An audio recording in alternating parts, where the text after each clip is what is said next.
નમસ્કાર, સ્વાગત છે આપનું લોકમંચમાં। ભારત અને પાકિસ્તાન વચ્ચે જે તણાવ છે ચરમ સીમાએ પહોંચ્યો છે।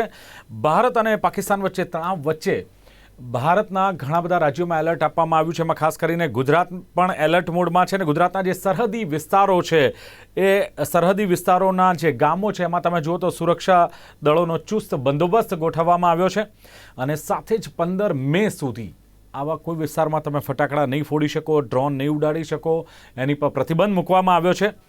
જમ્મુ કાશ્મીરના લોકોની વાત કરીએ તો જમ્મુ કાશ્મીરના સામાન્ય લોકોને પાકિસ્તાની સેના ટાર્ગેટ કરી રહી છે અને હવે ક્યાંક નિર્દોષ લોકો પોતાના ઘર છોડવા માટે મજબૂર બની રહ્યા છે। બીજી તરફ તમે જુઓ તો ભારતીય સેનાએ જે પાકિસ્તાનની ડ્રોન મિસાઇલ હતી એને તોડી પાડી છે। આ સાથે જ ગુજરાતના જે મહત્ત્વના જે સોમનાથ, અંબાજી ને દ્વારકા જગત મંદિર છે એની આ સ્થળોની સુરક્ષા વ્યવસ્થા, ધાર્મિક સ્થાનોની સુરક્ષા વ્યવસ્થા પણ વધારી છે અને એવું કહેવાય છે કે આવનારો સમય બહુ જ મહત્ત્વપૂર્ણ હશે। ભારતીય સેના એનો જડબાતોડ જવાબ આપશે અને યુદ્ધનું જનૂન કરતાં કંગાળ પાકિસ્તાને જે અન્ય દેશો છે એમની પાસેથી લોનની માંગણી પણ કરી છે અને હવે વિશ્વની નજર અમેરિકા, રશિયા, ચીન આવા જે દેશો છે એમનું વલણ કયા પ્રકારનું રહેશે એના પર પણ રહી છે। અને પાકિસ્તાનની વાત કરીએ તો પાકિસ્તાનનું જે પ્રમાણે અર્થતંત્ર છે અર્થતંત્ર કટોકટીનો સામનો કરી રહ્યું છે તો હવે પાકિસ્તાન આ યુદ્ધ માટે કેટલું સક્ષમ જો યુદ્ધ આગળ વધે તો।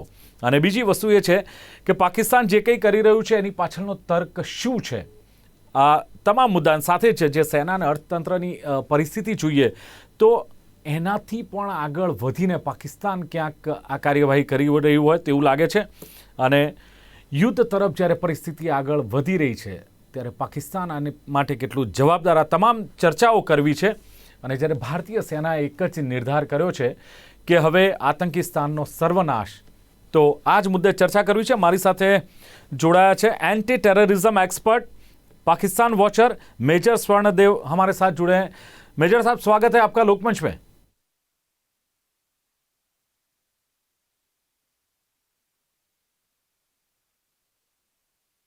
हमारी साथ है अमित जी, आपનું પણ સ્વાગત છે લોકમંચમાં। यस मेजर साहब, क्या कहेंगे जैसे भारत पाकिस्तान की स्थिति अभी मान लो कि युद्ध तो नहीं कह सकते, इसको तनाव कह सकते हैं, और इसकी जो बात करें तो शुरुआत कहां से हुई, एक्सेलेशन किसने की, क्यों की, कौन जिम्मेदार है सर, और क्या लगता है आगे? एस्केलेशन पाकिस्तान ने की और पाकिस्तान के भेजे हुए टेररिस्ट ने जब पहलगाम में बाइसन वैली में 26 निर्दोष हिंदुओं को और मेल्स का उनके फैमिलीज के सामने कत्ल किया, दैट वाज एन एस्केलेशन जो पाकिस्तान की तरफ से हुई और उसका जवाब गवर्नमेंट ऑफ इंडिया को देना था, उन आदमियों को इंसाफ देना था और देश को भी इंसाफ देना था। इसलिए एस्केलेशन पाकिस्तान की तरफ हुई और उस एस्केलेशन का जवाब हिंदुस्तान को ऑपरेशन सिंदूर की बुनियाद पर देना पड़ा। बिल्कुल बिल्कुल, पर सर भारत की बात करें तो मतलब एक बात तो फाइनल है कि भारत तनाव बढ़ाना नहीं चाहता है, क्योंकि भारत ने पाकिस्तान जो सेना है उसको निशाना नहीं बनाया। पर मेजर साहब, जो भारतीय सैन्य के मतलब भारतीय सैन्य ने टेररिस्ट इंफ्रास्ट्रक्चर को टारगेट किया है। दिन प्रतिदिन सीमा पर आतंकवाद बढ़ता जा रहा है, तो एक बात तो तय है कि भारत ने पाकिस्तान को खुला कर दिया है कि पाकिस्तान टेररिस्ट को सपोर्ट करता है। सर मेजर साहब। हाँ बिल्कुल, पाकिस्तान टेररिस्ट को सपोर्ट नहीं करेगा। वहां से ये ट्रेनिंग हासिल करते हैं, मोटिवेशन होती है, रिक्रूटमेंट होती है, ट्रेनिंग होती है, इनकी लॉन्चिंग होती है। ये एक बहुत बड़ा कॉम्प्लेक्स प्रोसेस है और बड़ा ये इस प्रोसेस में बहुत पैसे की जरूरत है और बहुत मोटिवेशन की जरूरत है। किसी दूसरे देश में किसी टेररिस्ट को भेजना, उसकी सेफ्टी का ध्यान रखना, उसको अंदर भेजना, ये एक बहुत बड़ा कॉम्प्लेक्स प्रोसेस है। ये सारा प्रोसेस पाकिस्तान करवाता है, तो इसमें कोई डाउट ही नहीं है, 1% डाउट नहीं है। पीछे 35 से 40 साल से चल रहा, 1980 से चल रहा, पहले पंजाब में चल रहा था, अब कश्मीर में चल रहा है। So there is no doubt about it कि पाकिस्तान इसमें इन्वॉल्व है। तो मेजर साहब, अब भारत ने जो मतलब पाकिस्तान का पर्दाफाश किया कि पाकिस्तान के टेररिज्म के मतलब आतंकवाद के आका पाकिस्तान में रहते हैं, पाकिस्तान उसको सपोर्ट करता है, ये पर्दाफाश करने में मतलब विश्व के देशों के आगे भारत कितना सफल हुआ अब लगता है? देखिए, दुनिया के तमाम देश अपने इंटरेस्ट वॉच करते हैं। अंग्रेजी ये फॉरेन अफेयर्स में जो लोग ट्रेनिंग करते हैं, फॉरेन डिप्लोमेट्स होते हैं, कहा जाता है it is not the it is not your it is the national interest which is kept in mind while you do the diplomacy. जो देश के अपने इंटरेस्ट हैं, पहले तो उनको इंडिया से कोई इंटरेस्ट था नहीं, इसलिए वो बात हमारी सीरियस नहीं लेते थे। लेकिन 9/11 के बाद और उसके बाद लंदन में कुछ हमले हुए और बाकी यूरोपियन कंट्रीज में हमले हुए, तो लोगों ने टेररिज्म को सीरियसली लेना शुरू किया। लेकिन जब से मोदी सरकार 2012 में 14 में दिल्ली में आई, तो ये एक बहुत बड़ा डिप्लोमेटिक ऑफेंसिव क्रिएट किया गया और डिप्लोमेटिकली ये बात दुनिया को समझा दी गई। अब दुनिया में इंडिया को सीरियसली लिया जाता है और बहुत कामयाब रहा है भारत दुनिया में ये बताने के लिए कि पाकिस्तान एक टेररिज्म स्पॉन्सरिंग स्टेट है। बिल्कुल। और सब जब शुरुआत हुई, पाकिस्तान ने एस्केलेशन किया, तो उसके बाद की अगर बात करें तो भारत ने इसका जो जवाबी कार्यवाही भारत ने की है, वो किस तरह आपने जवाबी कार्यवाही को सर? देखिए जी, ये हमारे जो आर्मी के और वो नेवी के स्पोक्स पर्सन है, दो लेडीज आती हैं शाम को टेलीविजन पे और जी। ब्रीफिंग देती हैं। उन्होंने बिल्कुल साफ लफ्जों में कहा कि ये नपातुला साफ सुथरा क्लीन ऑपरेशन है टेररिज्म के खिलाफ और उनके आकाओं के खिलाफ जो वहां जहां छुपे हुए हैं। ये ऑपरेशन जो हमारा है, जो हमने पाकिस्तान में लॉन्च किया है, न ये पाकिस्तान आर्मी की एस्टेब्लिशमेंट के अगेंस्ट है और न ये सिविलियंस के अगेंस्ट है। हमारे जो 9 टारगेट पहली रात को एंगेज हुए, भावलपुर में जो सबानुल्लाह मास्क है, वो बहुत बड़ा सेंटर रहा है जैश ए मोहम्मद का, और इनका मरकज है जैश ए मोहम्मद का वहां पे। ये तमाम जो ब्रदरहुड है इनकी, जैश ए मोहम्मद की, ये वहां से पनपते हैं, वहां पर ये ट्रेनिंग करते हैं, वहां से इनकी मोटिवेशन होती है। उसके बाद इनको इंडिया में लॉन्च किया जाता है। बाकी जगहों पे भी ट्रेनिंग होती है, जैसे गढ़ी हबीबुल्ला में ट्रेनिंग होती है, बालाकोट में ट्रेनिंग होती है, मुजफ्फराबाद में, और वहां से लॉन्चिंग पैड पे लाके अंदर लाते हैं। दूसरा कैंप जो हमने चुना वो मरीदके में जमातुल दावा का कैंप है, जो लश्कर तैयबा की मदर बॉडी है। एक बहुत बड़ा 400 एकड़ में लगभग वो जगह फैली हुई है। वहां पर इन्होंने रात को सर्जिकली उस जगह पे स्ट्राइक की और वहां पे उसको डिस्ट्रॉय किया। इसके अलावा जो बाकी टारगेट हैं पाकिस्तान के अंदर, पनीताब के अंदर, ये नारोवाल डिस्ट्रिक्ट में कठुआ के सामने एक जगह है और दूसरा सियालकोट में है। इसके अलावा पीओके में 3 जगहों पे हुआ, कोटली में हुआ, वहां पर भी जैश ए मोहम्मद और लश्कर तैयबा के जो सेफ हाउसेज हैं, जो किराए के मकान लिए हुए हैं उन्होंने, उनसे कैंप लॉन्च करते थे, वहां ट्रेनिंग करते थे और बॉर्डर से टेररिस्ट क्रॉस कर रहे थे, उनको इन्होंने तो नाबूद किया इंडियन आर्मी ने और इंडियन एयरफोर्स में उस रात को। इसके अलावा गढ़ी ये मुजफ्फराबाद में दोमेल में और शवाई नाला में एक बहुत बड़ा, उसका कैंप का नाम है मस्करा में अलकरी अब्दुल्ला बिन मसूद कैंप। वो लश्कर तैयबा का कैंप रहा है और पिछले 30 साल से है वो कैंप वहां पे। उसमें इन्होंने बहुत ज्यादा इंफ्रास्ट्रक्चर खड़ा कर रखा था और वहां से ये लॉन्चिंग करते थे, बहुत मोटिवेट करते थे, वहां से फिदाई तैयार करते थे और पूरे जम्मू रीजन में और कश्मीर रीजन में एलओसी से ये दाखिल करते थे अंदर। उस कैंप को भी बहुत खूबसूरत तरीके से डिस्ट्रॉय किया गया है। इसके अलावा डॉन प्लो, जहां दोमेल है मुजफ्फराबाद में, जहां किशन गंगा और झेलम रिवर मिलता है, उसके किनारे पर एक बिल्डिंग थी, उसको लोअर प्लेट बोलते हैं। वहां पर 10-12 तंजीमों के दफ्तर हुआ करते हैं। उसमें भी 2 ही बिल्डिंगें इन्होंने स्पेसिफिकली चुनी हैं और वो बिल्डिंग है लश्कर तैयबा की और जैश ए मोहम्मद का फॉरवर्ड लॉन्चिंग डेट है, जहां पर इनके कमांडर्स पाकिस्तान से आके रुकते हैं और इनको ग्रुप लाते हैं। वहां हथियार दिए जाते हैं, पैसा दिया जाता है, ग्रेनेड्स दिए जाते हैं, गोलियां दी जाती हैं। उसके बाद इनको एलओसी की तरफ लाते हैं। तो मुझे 1% भी डाउट नहीं है, ना देशवासियों को डाउट होना चाहिए, ना पाकिस्तानियों को होना चाहिए, ना दुनिया को डाउट होना चाहिए कि ये टारगेट्स किस तरह चुने गए और कितने। इसमें बहुत हाई लेवल का प्रोफेशनलिज्म इस्तेमाल किया इंडियन आर्मी, नेवी और एयरफोर्स, ये जॉइंट ऑपरेशंस हैं। और we should be thankful to the prime minister of India and national security adviser कि किस तरीके से, किस सर्जिकल तरीके से, कितनी खूबसूरती से एक टारगेट्स इन्होंने जो किया, और टारगेट्स भी इस तरीके से हिट हुए हैं कि आप यकीन नहीं करेंगे। They have been hit specifically. Building अगर उसका 30 फीट बाय 40 फीट या 30 मीटर बाय 40 मीटर का एक कॉम्प्लेक्स है, it has been hit right in the bang in the head, और अंदर जाके ब्लास्ट हुए हैं और काफी डैमेज हुआ इन बिल्डिंग्स को और इन एस्टेब्लिशमेंट को। The message has been conveyed clear that we mean business and we will not tolerate this nonsense. ચલો બિલકુલ ધોળકિયા સાહેબ, જે પ્રમાણે વાત છે કે પાકિસ્તાન આતંકવાદને પોષી રહ્યું છે, આ ભારત કેટલાય સમયથી જ્યારે આ વાત કરી રહ્યું હતું ત્યારે હવે જે પ્રમાણેની વાત છે કે ક્યાંક પાકિસ્તાન ખુલ્લું પડી ગયું છે, કારણ કે જ્યારે આ ટેરરિસ્ટોનું મોત થયું ત્યારે એના જનાજામાં પણ ત્યાંના સૈનિકો સામેલ હતા, તિરંગામાં લપેટવામાં આવ્યો હતો, ભારતીય વિદેશ મંત્રાલયે એને પણ લઈને સવાલો ઉઠાવ્યા હતા.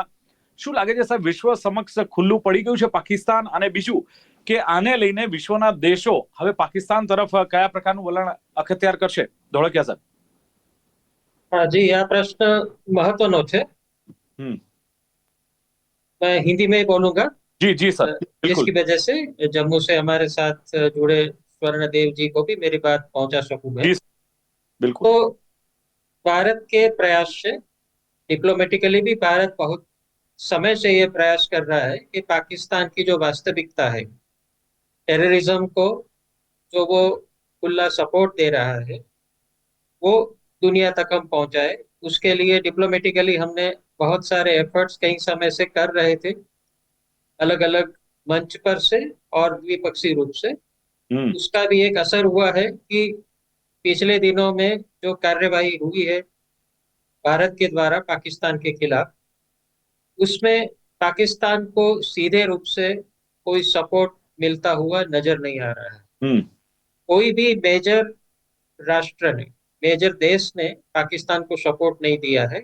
सिर्फ टर्की और अजरबैजान, जो विश्व का जो पावर संतुलन में उसमें उनका इतना कोई ज्यादा महत्व नहीं है, यही दो देश है जिन्होंने खुले रूप से पाकिस्तान की फेवर में बोला है। पाकिस्तान का जो ऑल वेदर फ्रेंड माना जाता है चाइना, उसने भी बिटवीन द लाइंस ही बोला है, खुले रूप से ऐसा नहीं कहा है कि पाकिस्तान के साथ हम खड़े रहेंगे, बल्कि टेररिज्म का तो उन्होंने भी खुल के ही विरोध किया है। भारत में जो घटना हुई पहलगाम में, उसके बाद चाइना का जो स्टेटमेंट आया, उसमें उन्होंने भी यही बात कही कि टेररिज्म गलत चीज है।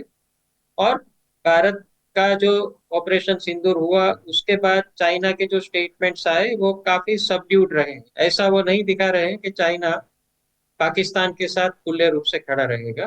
तो उसका जो ऑल वेदर फ्रेंड माना जाता है चाइना, वो भी पाकिस्तान के साथ अभी धीरे धीरे न्यूट्रलाइज हो रहा है। आज अमेरिकी वाइस प्रेसिडेंट वांस ने भी कहा कि हम किसी भी रूप से इस कॉन्फ्लिक्ट में सीधे रूप से दखलगिरी नहीं करना चाहते। एक रूप से आप देखो तो ये भारत की फेवर का स्टेटमेंट, क्योंकि हमेशा अमेरिका ने जब भी इंडिया पाकिस्तान इश्यूज में इंटरवेंशन किया है, वो कहीं ना कहीं उन्होंने पाकिस्तान की फेवर में इंटरवेंशन किया है, वो न्यूट्रल पार्टी नहीं रहा है। इस बार अमेरिका की न्यूट्रलिटी भी भारत के लिए एक अच्छी बात हम कह सकते हैं। यूरोपियन यूनियन का भी कोई देश पाकिस्तान के फेवर में नहीं आया है। तो ये स्पष्ट रूप से दिखा रहा है कि पाकिस्तान अभी पूरे रूप से एक्सपोज हो गया है। और सबसे बड़ी बात यह है कि भली शुरुआत में ऑर्गेनाइजेशन ऑफ इस्लामिक कंट्रीज में उन्होंने एक रेजोल्यूशन पास करवाया, ये ऑपरेशन सिंदूर से पहले पाकिस्तान ने, लेकिन जब से ऑपरेशन सिंदूर हुआ है, ना सऊदी अरेबिया ने खुले रूप से पाकिस्तान का समर्थन किया है, ना यूएई ने किया है, ना कतर ने किया है, ना कोई और बड़े इस्लामी देश ने किया है। तो पाकिस्तान एक तरह से धीरे धीरे आइसोलेट हो गया है विश्व की राजनीति में। और उसका ये जो टेररिज्म को सपोर्ट देने का अभी तक का जो पॉलिसी रहा है, उसकी वजह से अभी विश्व धीरे धीरे समझने लगा है कि ये पॉलिसी को समर्थन देना किसी भी तरह से सिर्फ भारत के लिए नहीं, विश्व के लिए भी वो एक बहुत बड़ा खतरा हो सकता है। दिलीप भाई। जी बिल्कुल। मेजर साहब, जो मतलब पाकिस्तान ने एक्सेलेशन किया, उसके बाद भारत की बात करें तो भारत ने जो उसका करारा जवाब दिया, how India has retaliate, Bharat का जवाब कैसा रहा? और क्या लगता है कि आगे ये तनाव कितना बढ़ सकता है सर? युद्ध की ओर जा रहा है ये तनाव, मेजर साहब? पहले तो ये सवाल कि एस्केलेशन किसने की, जो हमारी पहली स्ट्राइक रही दैट वाज इन, वो उस रिस्पांस में थी जो हमारे साथ एस्केलेशन हुई थी पहलगाम में। तो हमने एक इंटरनेशनल लॉ के अंदर टेररिस्ट कैंप हिट किए, लेकिन पाकिस्तान में जो रिटेलिएशन की उसी रात को, जब हमने पाकिस्तान के जो टेररिस्ट कैंप हिट किए, तो पाकिस्तान ने उसी रात को अपनी हवाई खिलाफ वर्जी करते हुए उन्होंने श्रीनगर एयरपोर्ट, पुलवामा एयरपोर्ट और इसके अलावा और जगह मिलिट्री एस्टेब्लिशमेंट पे हमला करने की कोशिश की। तो भी इंडिया ने कुछ नहीं कहा। लेकिन दूसरी रात को क्या किया पाकिस्तान ने, पूरे जम्मू रीजन से, उरी से लेकर पुंछ तक उन्होंने मीडियम आर्टिलरी के मुंह खोल दिए और वहां पर हमारे 19 आदमियों को शहीद कर दिया है। और इसके अलावा 46 आदमी जिंदगी और मौत की कश्मकश में चल रहे हैं। और हमारी तरफ से कोई रिटेलिएशन नहीं हुई।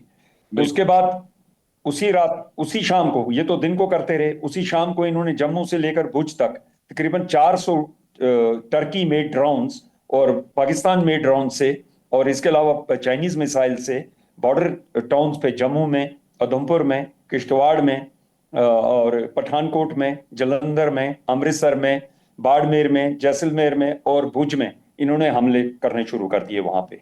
लेकिन we should be thankful to the government of India and Indian army कि पिछले 12 साल में जो हमने एयर डिफेंस सिस्टम यहाँ पे लगा रखा है इन टाउन्स के अंदर, आप यकीन करिए किसी जगह कोई खरोच नहीं आई है। आज डिफेंस स्पोक्स पर्सन ने कहा है कि कहीं एक छोटा सा रडार सिस्टम डैमेज हुआ है कहीं जलंधर या कहीं पंजाब में। इसके अलावा मैं तो जम्मू का रहने वाला हूं, मैं आपको गारंटी के साथ कह सकता हूं, मैंने शहर का दौरा किया अभी कोई 1 घंटे पहले ही घूम के आया हूं मैं। जहां जहां ये रात को हमले हुए हैं, absolutely nothing has happened. Even जमीन में एक इंच जगह खिसकी नहीं है। Nothing has happened. ये सारे हवा में निष्कर्ष कर दिए गए, दे हैव बीन डिस्ट्रॉयड। तो ये एक किस्म की सीरियस एस्केलेशन थी। उस एस्केलेशन का नतीजा ये हुआ, then Pakistan had to face. अब उसके बारे में मैं ज्यादा कुछ कह नहीं सकता, लेकिन their targets have been hit across. जितने भी उनका पाकिस्तान का एंटी एयर डिफेंस सिस्टम है, जो इंडिया के खिलाफ या हमारे मिसाइल के खिलाफ या हवाई जहाजों के खिलाफ काम आ सकता है, जो उनके अर्बन एरिया कोर हेडक्वार्टर्स का से एफिलिएटेड है, उनकी 12 कोर हैं, कम से कम 4-5 कोर में जो वेस्टर्न जोन में हमारे साथ लगती हैं, that has been destroyed and completely destroyed. इसके अलावा ये भी खबरें हैं कि जो हम तो मीडिया रिपोर्ट से ही कह सकते हैं कि पाकिस्तान के कराची एयरपोर्ट पे, कराची बेस पे, नेवल बेस पे भी हमला हुआ है और काफी तरीके से। सो रिटेलिएशन ही हुई है। पाकिस्तान ने हमें प्रवोक किया, हमने रिटेलिएशन की है ताकि हमें दोबारा नुकसान ना करें। और ये पाकिस्तान पर निर्भर है कि वो माने इस बात को कि उनसे ये गलती हुई है, वो टेररिज्म को स्पॉन्सर करें, उनको ये कैंप बंद करने हैं, वहां से मोटिवेशन बंद करनी है, रिक्रूटमेंट बंद करनी है। और ये नॉन स्टेट एक्टर का जो ड्रामा कर रहे हैं, they have to stop, they have not to, उनको ये हमारे अंदर नहीं भेजने हैं। ये अगर बात हो जाती है तो then we can be friends. जहां तक सवाल है एस्केलेशन कितनी होगी आगे, वो जवाब सिर्फ पाकिस्तान की आर्मी और उनके जनरल्स दे सकते हैं। इंडिया प्रिपेयर्ड है। बिल्कुल सर, एक Thank बात you. तो गवर्नमेंट ऑफ इंडिया की आपने की, जो पहलगाम में जो हमला हुआ, टेररिस्ट हमला, और 26 लोगों का जो मौत हुआ, उसके बाद भारतीय सेना ने जो ऑपरेशन सिंदूर चलाया, सर क्या लगता है कि जो गवर्नमेंट का सपोर्ट मिलता है सेना को कोई डिसीजन में, सक्षम एक नेतृत्व होता है, मेजोरिटी वाली गवर्नमेंट होती है, और एक पॉलिटिकल विल, ये कितनी अहम ये बातें सपोर्ट करती है ऐसे ऐसे मतलब तनाव भरी परिस्थिति में देश को? देखिए जी, अगर जो डिवाइडेड हाउस है, आपके घर में अगर बंटवारा है, आपका बेटा, आपकी वाइफ, आपकी बहन, आपके बच्चे आपके साथ नहीं है, तो घर में एक किस्म का तनाव रहे तो आप कोई अच्छा ऑब्जेक्टिव अचीव नहीं कर सकते, आप तरक्की नहीं कर सकते। यही देश के बारे में है। लेकिन ये डिपेंड करता है, घर बिखरते ऐसे हैं कि घर में अगर कोई मुखिया जो है, बड़ा आदमी है, उसकी लीडरशिप कमजोर है, वो खुद गर्ज आदमी है, तो घर बिखरने शुरू हो जाता है, या उसमें काफी खामियां हैं। हमारी लीडरशिप देश की बहुत रिस्पॉन्सिबल है, मैं बड़ी जिम्मेवारी के साथ कह सकता हूं, मेरी कोई पॉलिटिकल एफिलिएशन नहीं है जी। और देखने की बात यह है कि आपकी बार ये गवर्नमेंट तो हालांकि फुल मेजॉरिटी में नहीं, इनके साथ सहयोगी दलों की सरकार है, लेकिन इसके आपकी बार जो अपोजिशन की पार्टीज का रोल है वो भी प्रेज वर्दी है। Nation is united and we should all, हम सब लोगों को, तमाम पॉलिटिकल पार्टीज को थैंक यू बोलना चाहिए। और ऐसी पॉलिटिकल पार्टी जो, जिनके बारे में ये उम्मीद थी कि ये गवर्नमेंट की सपोर्ट नहीं करेंगे, ऐसे लीडर जो गवर्नमेंट की सपोर्ट नहीं करते, they are more than willing to support the government. इसलिए ऐसा जैसा मौका और ऐसी जैसी अपॉर्चुनिटी पाकिस्तान के साथ डील करने की हमें कभी जिंदगी में पहले नहीं मिली। इसलिए nation is United, nation is not fragmented. Indian army को फुल सपोर्ट है। व्हेन आई से Indian army, it is armed forces of the union. उनको पूरी सपोर्ट है, लीडरशिप बड़ी स्ट्रांग है, और पर्पस जो हमारे आर्मी जनरल्स का है और मिशन है वो बिल्कुल सही है। हिंदुस्तान, हम लोगों को, पूरे हिंदुस्तान भारत निवासियों को ये फख्र होना चाहिए कि we are in safe hands, हमारी आर्मी हमें safe, they are our safe hands, so is our leadership. बिल्कुल। धोलकिया साहब, जिस तरह पाकिस्तानी सेना की बात करें, पाकिस्तान की बात करें, तो बिल्कुल कंगाल हालत है उसकी। वॉर इक्विपमेंट जो प्रॉपर होने चाहिए वो नहीं है, और उसका इकोनॉमी की बात करें तो उसकी भी स्थिति बहुत खराब है। क्या लगता है कि इससे भी, मतलब ये सब सोच के भी पाकिस्तान कुछ हद से ज्यादा आगे नहीं आ रहा, हद से ज्यादा कुछ नहीं कर रहा है? इसके पीछे का तर्क क्या लगता है सर? एक तो देखिए जी, बात ऐसे है कि इनकी जिहादी मेंटेलिटी है जी। इनकी जिहादी मेंटेलिटी है। बात ऐसे है कि इनकी इकोनॉमी खराब है, इनको पानी के सोर्सेज बंद कर दिए जाएंगे, इनके अंदर डिसेंशन बहुत है। पंजाब प्रोविंस में जागीरदाराना निजाम है, वहां पर जमीनें वडेरों के हाथ में, बड़े बड़े रिच जर्नल्स के हाथ में हैं, लोगों के पास जमीनें नहीं है, वहां पर बहुत डिस्ग्रंटलमेंट है। लेकिन वो सारी डिस्ग्रंटलमेंट जहाद के थ्रू इंडिया के अगेंस्ट डायरेक्ट की जाती है। यस। आप यकीन जानिए, वॉर फाइट करने के लिए इंडिया के साथ इनकी कोई कैपेबिलिटी नहीं, 3-4 दिन में ये ठंडे पड़ जाएंगे। लेकिन इनके पास जो ये जिहादी एलिमेंट है, उनको एक एक बंदूक थमानी और कहना भाई ये बॉर्डर क्रॉस करो and go and hit Indians inside India, जैसे हमास करता है। अब देखा, हम 2 साल का देख रहे हैं, Hamas is fighting, Israel is fighting Hamas, लेकिन they have not been able to reach a conclusion. एक एश्योर्ड विक्ट्री वहां नहीं है। इसी तरह ये है कि पाकिस्तान भी, ये जो इनके डिस्ग्रंटल एलिमेंट है, नॉन स्टेट एक्टर्स हैं, इनको आर्म करके बल्क में, इसके बाद आप देखिए अगर ये वॉर स्टेलमेट में चली जाती है, ये कंफ्लिक्ट रेजोल्यूशन में आता, तो ये प्रॉब्लम क्रिएट करेंगे हमारे यहाँ धोलकिया साहब, जिहादियों के थ्रू। जी धोलकिया साहब, आप अपनी राय रखिए। जी, जैसे मेजर साहब ने बताया, पाकिस्तान की जो स्टेट कैपेबिलिटी है वो बहुत ही वीक है अभी।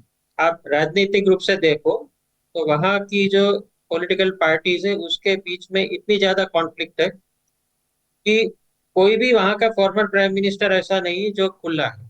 किसी न किसी रूप से पहले नवाज शरीफ को जेल में भेज दिया गया, फिर इमरान खान को जेल में भेज दिया गया, और पूरी की पूरी जो उनकी राजकीय व्यवस्था है वो आर्मी के ऊपर डिपेंडेंट है। और आज के जो आर्मी जनरल है उनके आसिम मुनीर, वो बहुत ही जिहादी मानसिकता वाले, और वो ऐसा माना जाता है कि जनरल जियाउल हक को अपना आदर्श मानते हैं, जिन्होंने ये पूरा इस्लामाइजेशन के प्रोजेक्ट को बढ़ावा दिया था। तो आर्मी का जो वर्चस्व है पाकिस्तान की राजकीय व्यवस्था में, वो उनके लिए एक बहुत बड़ी मुश्किल इसलिए है कि वहाँ की सिविलियन अथॉरिटी के पास डिसीजन मेकिंग का शायद उतना अधिकार नहीं है जितना भारत में है। दूसरा, 22 बिलियन डॉलर से भी ज्यादा उनका एक्सटर्नल डेट हो गया है।